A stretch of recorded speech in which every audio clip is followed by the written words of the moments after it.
नमस्कार दोस्तों, जो भी टीम आईपीएल सीजन को जीतती है उन्हें 20 करोड़ का इनाम दिया जाता है। वहीं रनर अप टीम यानी कि जो टीम फाइनल तक पहुंची लेकिन जीत नहीं पाई, ऐसी टीम को 13 करोड़ का इनाम दिया जाता है। वहीं प्ले ऑफ में तीसरे और चौथे पायदान पर रहने वाले टीम को भी 7 करोड़ और 6.5 करोड़ मिलते हैं। यानी इस साल 2024 का बात करें तो फाइनल विनिंग टीम है केकेआर कोलकाता नाइट राइडर्स, तो इन्हें मिला 20 करोड़।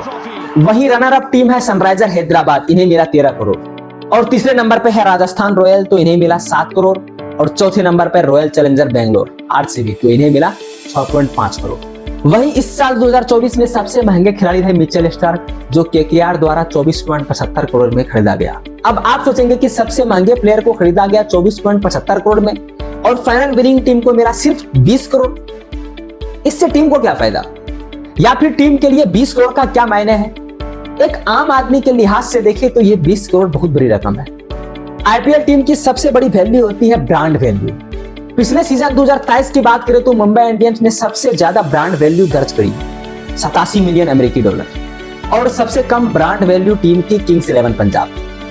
वहीं दूसरे नंबर पे चेन्नई सुपर किंग 672 करोड़ रुपए। वहीं इस सीजन भी मुंबई इंडियन का ही ब्रांड वैल्यू टॉप पे 725 करोड़ रुपए पर बरकरार है। और ऐसे में 20 करोड़ रुपए का विनिंग प्राइस, क्या मायने है इसका इन टीमों के लिए? अब ब्रांड वैल्यू क्या होता है समझने की कोशिश करते हैं। ब्रांड वैल्यू किसी लीग के पूरे इकोसिस्टम वैल्यू होती है। किसी टूर्नामेंट की ब्रांड वैल्यू उसके ब्रॉडकास्टिंग राइट्स, मैदान में आने वाले दर्शक, स्पॉन्सर, टाइटल राइट्स, टीवी और ऑनलाइन दर्शक, खिलाड़ियों की कीमत और विज्ञापन से तय की जाती है। वास्तव में यह 20 करोड़ हाथी के दांत के समान होता है, दिखाने के कुछ और, खाने का कुछ और। कुछ ऐसा ही पैसों का खेल होता है आईपीएल में भी। तो चलिए समझते हैं आईपीएल के इस बिजनेस मॉडल को।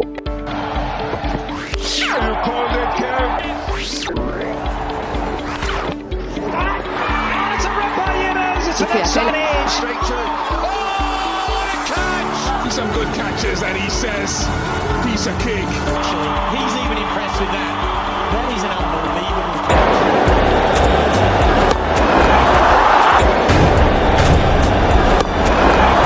ऐसे तो आईपीएल की शुरुआत 2008 में करी गई, पर आईपीएल स्टार्ट होने से एक वर्ष पहले ही आईसीएल की शुरुआत करी गई थी, इंडियन क्रिकेट लीग। इसे जी इंटरटेनमेंट इंटरप्राइजेस के द्वारा शुरू की गई थी। ये वही कंपनी है जो आज जी टीवी और जी न्यूज चलाती है। जिस कदर अभी आईपीएल जिस कॉन्सेप्ट पे काम करती है, उसी कॉन्सेप्ट पे आईसीएल भी काम करती थी। यानी अभी की तरह ही अलग अलग टीम होगी, प्लेयर को चुने जाएंगे और वे एक दूसरे से मैच खेलेंगे। हालांकि ना तो बीसीसीआई और ना तो आईसीसी इंटरनेशनल क्रिकेट क्लब ने इस लीग को मान्यता दी। यहाँ तक कि ये दोनों नाराज थे क्योंकि बहुत सारे प्लेयर इस लीग में खेलने जा रहे थे और बीसीसीआई ने तो प्लेयर को खेलने जाने से रोकने के लिए इनकी सैलरी भी बढ़ा दी। और यहाँ तक कि बीसीसीआई ने आईसीसी में शामिल होने वाले खिलाड़ी को अपनी राष्ट्रीय टीमों या किसी अन्य आधिकारिक टूर्नामेंट में खेलने से भी बैन कर दी। यह आईसीसी के लिए एक बड़ा झटका था क्योंकि इसमें कई खिलाड़ी अंतर्राष्ट्रीय क्रिकेट के पूर्व या वर्तमान सितारे थे। बीसीसीआई ने तो कई कमेंटेटर्स और अधिकारिक पे भी बैन की धमकी दी। वास्तव में बीसीसीआई नहीं चाहती थी कि कोई ऐसा लीग चले जो उनके कंट्रोल में ना हो। तो अब बीसीसीआई ने 2008 में खुद की एक प्रतिद्वंदी league IPL, Indian Premier League की शुरुआत की। आईपीएल आईसीएल से ज्यादा लोकप्रिय रहा। अधिक लोकप्रिय आईपीएल के दबाव के साथ कुछ अन्य मुद्दों से आईसीएल का 2009 में पतन हो गया। इससे इसका संक्षिप्त और विवादास्पद अस्तित्व समाप्त हो गया। और उस समय बीसीसीआई के वाइस प्रेसिडेंट थे ललित मोदी, तो उनके अंतर्गत ही ये सारा टूर्नामेंट कराया जा रहा था। उन्होंने कहा कि हमने आईसीएल से कोई इंस्पिरेशन नहीं ली, हमें बहुत पहले से ही उनका आइडिया आ रहा था। ललित मोदी सब तैयारी कर रहे थे, पर प्रॉब्लम यह था कि पैसा कौन लगाएगा। ललित मोदी ने जिन लोगों को टीम खरीदने के लिए पिच किया, उन्हें समझ नहीं आ रहा था कि आखिर पैसा देकर हमें मिलेगा क्या, क्योंकि यहाँ ना तो कोई प्रॉपर्टी मिलने वाली थी और ना कोई स्टेडियम मिलने वाला था। तो ललित मोदी को यह समझाने में काफी वक्त लगा कि यदि कोई आईपीएल में इन्वेस्ट करता है तो उन्हें क्या मिलेगा। ललित मोदी का अच्छा कनेक्शन बिजनेस से लेकर के बॉलीवुड और कई अन्य फील्ड में भी थे, तो इन्होंने इन्हीं कनेक्शन का इस्तेमाल करके शुरुआती इन्वेस्टर्स को इकट्ठा किया और इस तरह से शाहरुख खान से लेकर शिल्पा शेट्टी, मुकेश अंबानी, प्रीति जिंटा समेत कई अन्य बड़े नाम आईपीएल में शामिल हुए और क्रिकेट इतिहास का सबसे बड़ा लीग का जन्म हुआ। 18 अप्रैल 2008 को आईपीएल का पहला मैच खेला गया। हालांकि मैच से पहले जो खिलाड़ी का बोली लगी थी उनको लेकर भी काफी बवाल हुआ था। इतना सब कुछ जानने के बाद अब तो पक्का कहा जा सकता है कि आईपीएल के बीच में बैठा है बीसीसीआई। अब कुछ लोग बीसीसीआई को गवर्नमेंट बॉडी मानते हैं, पर ऐसा नहीं है। बीसीसीआई एक प्राइवेट एंटिटी माना जाता है। डायरेक्टली सरकार का इस पे कोई भी कंट्रोल नहीं है, लेकिन आईसीसी इंटरनेशनल क्रिकेट काउंसिल यह मानता है कि भारत का इकलौता रिप्रेजेंटेटिव बीसीसीआई है। आईपीएल को सुचारू रूप से चलाने के लिए मेन बॉडी बीसीसीआई तो है ही, साथ ही 3 और हेल्पिंग बॉडी है। पहला है ब्रॉडकास्ट, जिस टीवी चैनल पे आप मैच देखते हैं, और दूसरा है आईपीएल टीम, जिसके ओनर होते हैं कोई प्राइवेट कंपनी या फिर कोई इंडिविजुअल, और तीसरा है स्पॉन्सर, जो प्राइवेट कंपनी स्पॉन्सर करती है आईपीएल टीम को और ऐड देती है टीवी चैनल को। बीसीसीआई के पास 2 सोर्स ऑफ रेवेन्यू है। पहला है स्पॉन्सर, जो पैसे देते हैं बीसीसीआई को। अब स्पॉन्सर भी 2 टाइप के होते हैं। पहला है टाइटल स्पॉन्सर, जैसे कुछ साल पहले इसको कहते थे पेप्सी आईपीएल, वीवो आईपीएल, और आज के दिन कहते हैं टाटा आईपीएल। ये देख रहे हैं, आईपीएल के नाम से पहले किसी न किसी ब्रांड का नाम लिया जा रहा है, इसे है टाइटल स्पॉन्सर कहते हैं। और ये ब्रांड बहुत सारे पैसे देते हैं बीसीसीआई को टाइटल स्पॉन्सर बनने के लिए।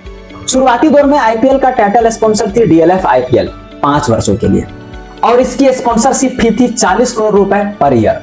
फिर 2013 में आया पेप्सी आईपीएल 3 वर्षों के लिए, जिनका स्पॉन्सरशिप फी था 79 करोड़ पर ईयर। फिर 2016-17 में आया वीवो आईपीएल, जिनका स्पॉन्सरशिप फी था 100 करोड़ पर ईयर, और 2018-19 में 440 करोड़। 2020 में टाइटल स्पॉन्सर था ड्रीम 11, इनके लिए उन्होंने 222 करोड़ रुपए दिए। फिर 2021 में वीवो फिर से वापस आ गया।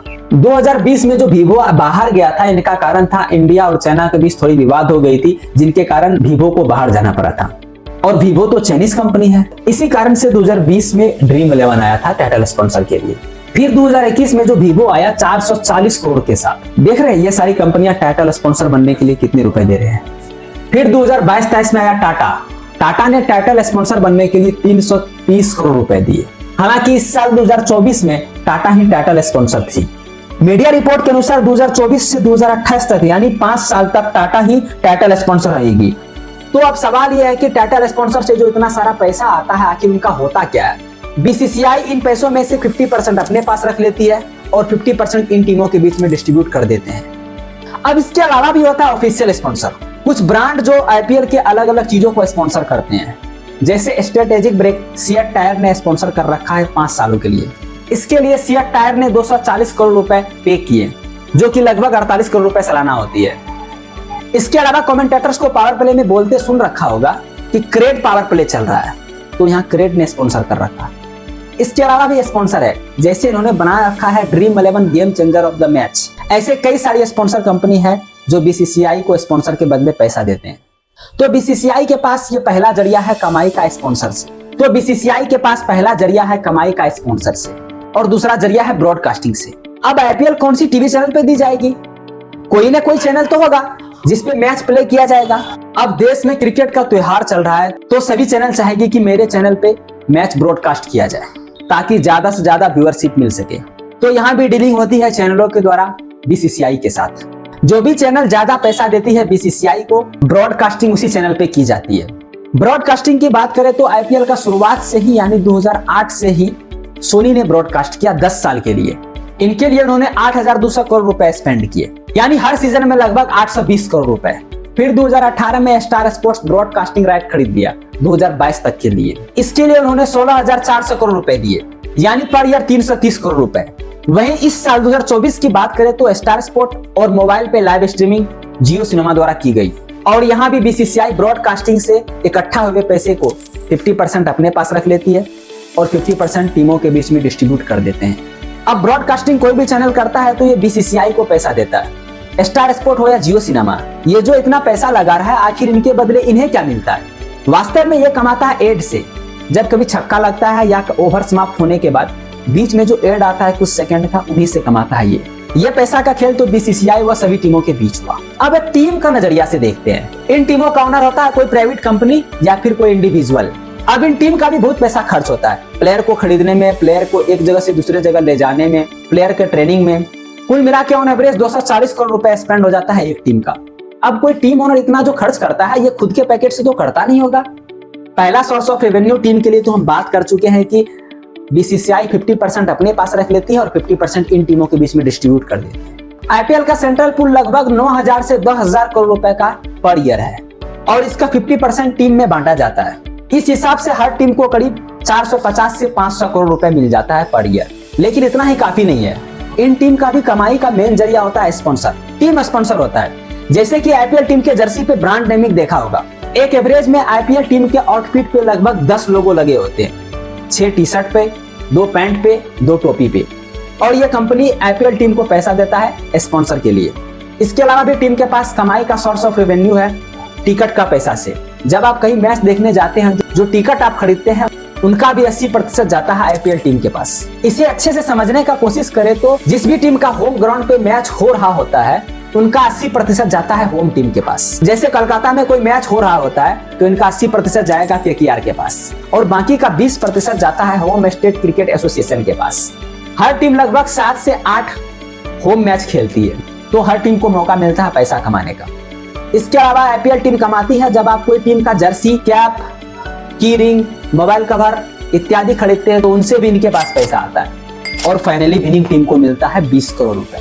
और ये जो विनिंग प्राइज होता है, चाहे विनिंग टीम या रनर अप टीम या एलिमिनेटेड टीम को जो मिलता है उनका 50% जाता है उस टीम के ओनर के पास और 50% सभी प्लेयर्स में बांट दिए जाते हैं। तो अब प्लेयर का बात करें तो उन्हें सैलरी पहले ही मिल जाती है। तो प्लेयर के लिए जीतने का मोटिवेशन एक ये भी होता है कि जीत का 50% हिस्से का हिस्सेदार वो भी होगा। वही टीम ओनर का बात करें तो उनके लिए 20 करोड़ कोई बड़ी बात नहीं है, क्योंकि उनका टीम के पीछे 240 करोड़ रुपए तक खर्च हो जाता है। तो ओनर का असली मोटिवेशन होता है अगर उनका टीम जीत जाता है तो उनके टीम को ज्यादा से ज्यादा लोग सपोर्ट करेंगे, ज्यादा से ज्यादा लोग उनको चाहेंगे और ज्यादा से ज्यादा लोग उस टीम के मैच को देखना पसंद करेंगे। यदि ऐसा होता है तो ज्यादा से ज्यादा स्पॉन्सर उस आईपीएल टीम के पास आना चाहेगा। जल्द ही मिलते हैं अगले वीडियो में, तब तक के लिए नमस्कार।